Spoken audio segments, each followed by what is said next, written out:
வணக்கம். நம்பிக்கையை இழந்து விட வேண்டாம்.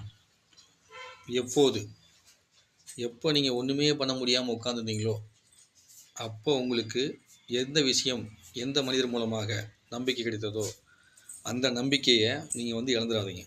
அப்போ எப்படி இறைவன் நினச்சிக்கிட்டு நீங்கள் பயணம் பண்ணீங்களோ அதே மாதிரி இன்னொரு முறை இன்னொரு துன்பம் வரும்போது சோர்வடையாமல் அந்த நம்பிக்கையை பின்பற்றி போக ஆரம்பிக்கணும். முதலில் நம்பிய நம்பிக்கை எப்படி வெற்றி கொடுத்ததோ அதே போல் அடுத்த நம்பிக்கையும் கண்டிப்பாக வெற்றியை கொடுக்கும்.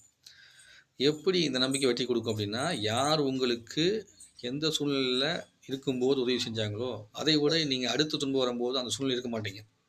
இப்போ ஒருத்தர் படுத்த படுக்கையாக இருக்கும்போது ஒரு வைத்தியர் அவருக்கு உதவி செஞ்சுருக்காரு, அவர் எழுந்திரிச்சு நடக்க ஆரம்பிச்சிட்டாரு அப்படிங்கிற மாதிரி இருந்ததுன்னா, அடுத்து நடமாடி கொண்டிருக்கும் போது அவருக்கு ஒரு துன்பம் வருது அப்படின்னா இன்னும் சிறப்பாக அதிலிருந்து மீண்டு வருவதற்கான வாய்ப்பு கண்டிப்பாக கிடைக்கும்.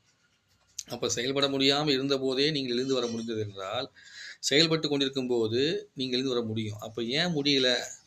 அப்போ ஏன் அப்படி சில பேர் சொல்லுவாங்க இல்லையா, நல்லா வந்துட்டாருங்க, நல்லா வந்ததுக்கப்புறம் மறுபடியும் அப்போ சோர்ந்து போய் டவுன் ஆகிட்டாரு, வாழ்க்கையில் மறுபடியும் வியாதிக்கு போயிட்டாரு அப்படின்னு சொல்லுவாங்க. அதுக்கு காரணம் என்ன அப்படின்னா, முதலில் எப்படி மன உறுதி இருந்ததோ அந்த மன உறுதி என்பது அடுத்த முறை வரும்போது சோர்ந்து போயிடுது. என்னன்னா 6 மாதமாக நம்ம எல்லாம் சாப்பிட்டு இப்போ தான் நல்லா வாழ போகிறோம்னு நினச்சோம், மறுபடியும் திரும்ப ஒரு பிரச்சனை வந்துருச்சே, எதுக்குடா இதெல்லாம் செய்யணும் அப்படின்னு மன விரக்தியில் விடும்போது தான் தோற்று போவாங்க.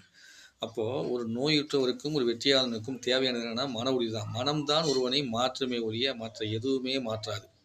மனதில் நீங்கள் தெளிவான விஷயத்தில் இல்லை அப்படின்னா உங்களால் வெற்றி அடைவதற்கு எவ்வளோ விஷயங்கள் இருந்தாலும் உபயோகம் இல்லை, அமிர்தம் போன்று மருந்து இருந்தாலும் உபயோகம் இல்லை.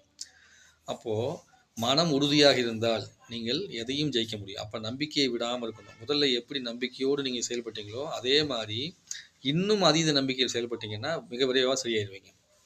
ஒரு 21 நாளில் சரியான ஒரு மனிதர், உடல்நிலை சரியில்லாத ஒரு மனிதர், அதன் பிறகு ஒரு பிரச்சனை வருது, நல்லா ஆனதுக்கப்புறம் வருது அப்படின்னா அவர் 7 நாட்கள்லேயே கூட அதிலிருந்து மீண்டு வருவதற்கான வாய்ப்பு கிடைக்கும்.